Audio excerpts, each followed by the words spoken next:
We just came home from Affiliate Summit West with over 400 new leads, and I'm gonna show you in this video exactly how we did it. The first and most important thing to remember going to any conference, any networking event, is to set your goal before the event starts. Whenever you go to an event or you go to some, networking activity, it's really easy to look backwards and to think, oh yeah, I talked to this many people. But unless you actually set a goal for yourself at the very beginning, you can sometimes get lost in, I gotta talk to this many people or I gotta have this many conversations. So when we went to Affiliate Summit West, David and I set a goal between the two of us to each have 100 individual conversations. So 100 for me and 100 for David. Now, when you think about it, like, holy shit, like 100 meetings feels like a lot of meetings, but it was over 3 days. And so really what you want to do is break that 100 up into 3 days, 33 the first day, 33 the second, 33 the third.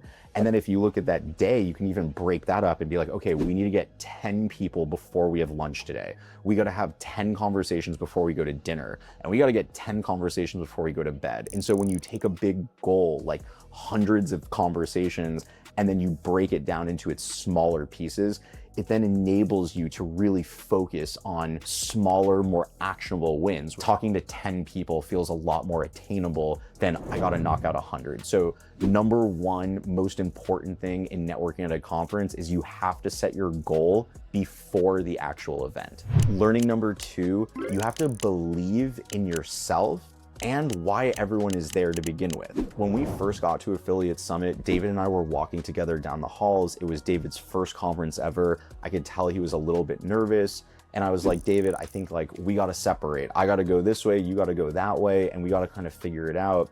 And hours later, David came back to me and he said, man, it was crazy. Like right when we first got there, I was really nervous. I felt like I was just like walking around aimlessly. I didn't think anyone really wanted to talk to me.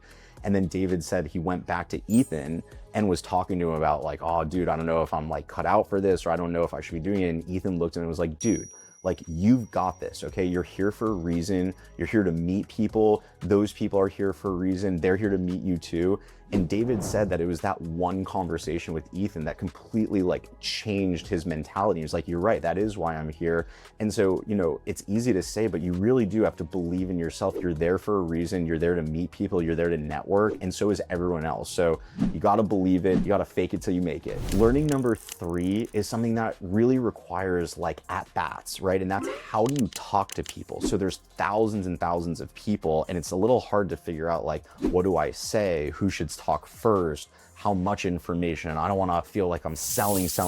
And so what I found works for me is a method that, flows into this like 5-step process. So step one is the intro. I walk right up to the person and I say, hey, my name's Sean. What's your name? Right? So by me introducing myself right off the bat, right? It's not like, hey, can I join you guys? Or, hi, anything. It's just, I'd walk right up and I just say, hey, my name's Sean. It's really nice to meet you. What's your name? And so step number two is put the ball in their court. So when I say, I'm Sean, what's your name? That's me putting the ball in their court.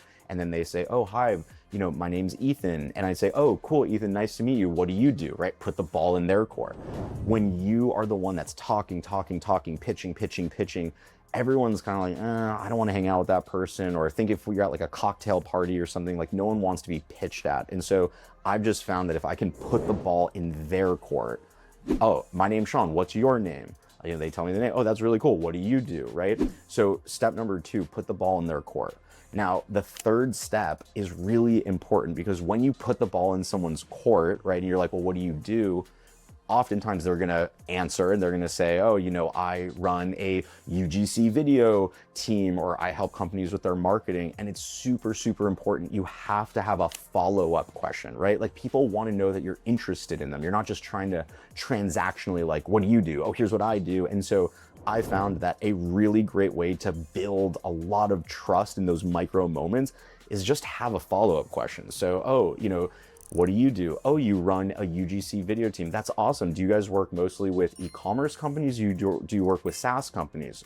Oh, you work with SaaS companies. That's awesome. Are they mostly like seed and pre-seed, or are they Series A and Series B? So by asking these follow-up questions, not only do you keep putting the ball in their court, but you also are learning for the next step, which is find the soda straw.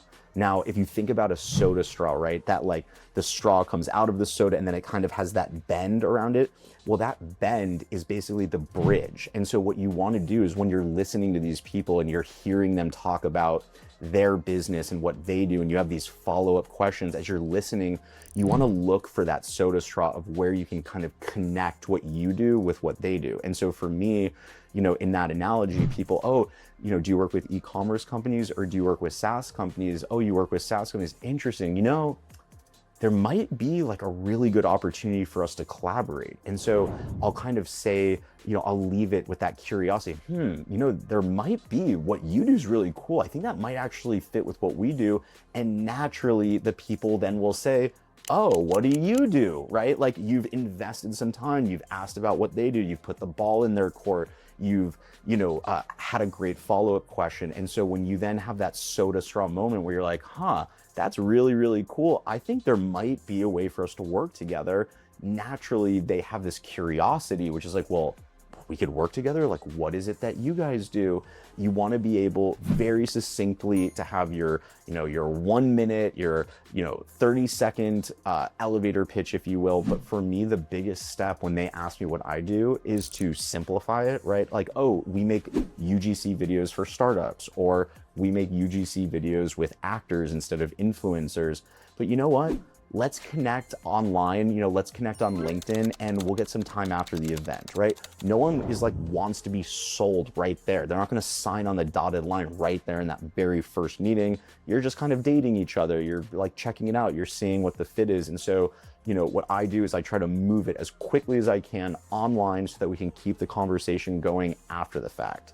Now, this is what the most important part is. Once you leave the conference, you only have a very small window of time. I say the 24-hour rule, which is like one full day from the time that you meet someone at a conference, at a networking event, at a meetup, things like that. You have one full day to basically reach out, and the chances of them hitting you back are really high, right? Oh yeah, I remember you, we had that meeting, you know. And I think part of it is because when you go to a conference, there's kind of this like unspoken agreement that's like, we all paid money to come here. We're all staying in hotels. We're all taking time away from our families. We're all taking time away from our friends and our work. And so because of that, right, it's that like, why are we here? We're here to do business, to network, to meet each other. And so, you know, one of my favorite things that my dad always says is leads die on the vine. You got to pick them. You got to squeeze the juice out of them. Otherwise, they end up just being these like conversations, you know, that you could have at any place. And so it's really important to move the conversation online